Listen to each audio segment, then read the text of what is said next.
your level. If you are serious about learning English, you should take a part in learning English. You can take a traditional route and join a school or community center. E-learning sites are another option. They will offer you more flexibility to express yourself. And the last is learning English words every day. The more English words you know, the better you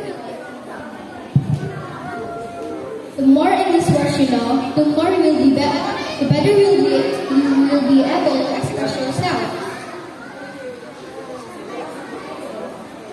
You can learn English by reading articles and circling new words. You can also watch television in English with subtitles.